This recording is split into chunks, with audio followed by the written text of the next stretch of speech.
should I say? How do you do an outro? I like and like and subscribe. No, we can't do that. How can I make someone comfortable with me in a cold call? Don't be pushy. Somebody doesn't really want to talk. Ask them when they do get time. If they still are saying, look, actually, no, I'm not interested. You can ask, look, completely understand, but we haven't properly spoken. How could you be interested? I think we could add value to your business. And if you give me a couple minutes, that's all I want from you, John. When can you talk? I'd leave it at that. If somebody is being pushed by you because they're giving you so many objections straight off the bat of your introduction, don't push them. It's not going to make them comfortable. If you're having a good chat with them, they should be comfortable naturally. You don't want to be over talking and kind of waffling. You want to be quite precise and concise with your points. So John, I think we could add value to your business because for X amount of time we've been doing the same for other people in your industry.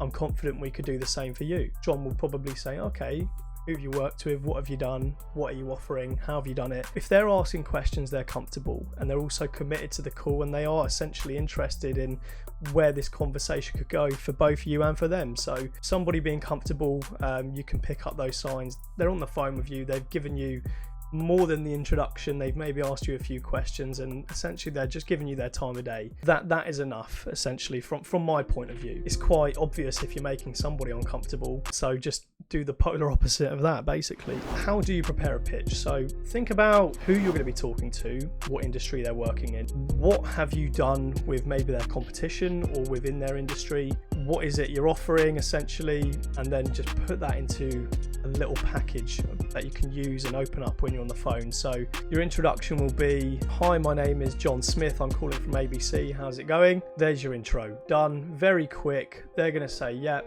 all good, how can I help? Your second part of the pitch will be basically your hook, I suppose, is, John, I've called you for XYZ reason because we're doing XYZ with people in your industry. I think we could do the same for you. It could add a lot of value, yada yada. And then just, you know, that's your second chunk done. And then if they're gonna give you the time and they've got time to speak and they say, okay, no, sounds good, tell me more, sort of thing. That chunk will be when you're talking about, John, so we've done this with XYZ and it's over X amount of time performed and generated XYZ results or revenue we've helped achieve alongside our clients, etc. You're going to be talking about who you've worked with, how you could potentially do the same for the person you're speaking to, yada yada yada. You get the picture. So it's like a 3-step pitch. Your introduction, they've let you through the door and they're happy to talk to you. This is the reason I'm calling you, and then they'll ask you, okay, cool, tell me more, sort of thing.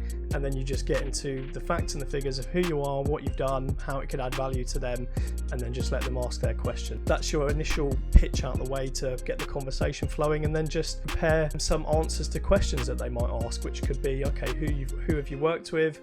How long you've been working for? What are your typical charges for the product or service? How does it work? You know, you get the picture. Moving on, so using a script or going with the flow. I think it's quite good to have an initial script, like a brainstorm, so at least you can refer to something. It has like your introduction part after they've said, yep, how are you? How can I help? And then the part after that where it's, you know, of course, your pitch, facts, figures, who you are, what you've done, how it could benefit the client that you're talking to. When you kind of get more comfortable talking on the phone and talking about what the product or services that you're offering, probably won't use a script because it'll be quite natural. You know, it's like having stabilizers on a bike. You know, the first couple of times that you ride a bike without stabilizers, you're going to fall off, scrape your knee, break your jaw, end up in A&E, and then anyway, so you put stabilizers on so you have a bit of guidance. You know, you feel a little bit more comfortable whilst you're on the bike, whilst you're on the phone talking, because you have something to kind of keep you guided and something to refer to. But yeah, naturally, when you get better as a salesperson or more confident, I suppose more confidence is actually key rather than your skills on the phone. You'll feel more confident in taking those stabilizers off and just going with the flow. And also scripts do kind of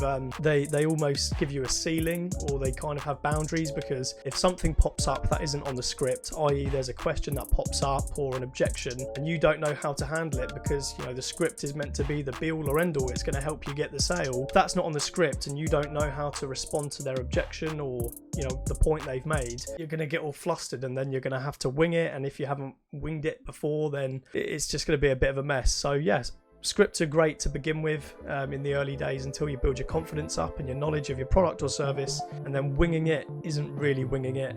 It's just having a natural conversation because you know what you're talking about, you know how to handle certain objections if/when they pop up. So script to begin with, and then you probably won't need one going forwards.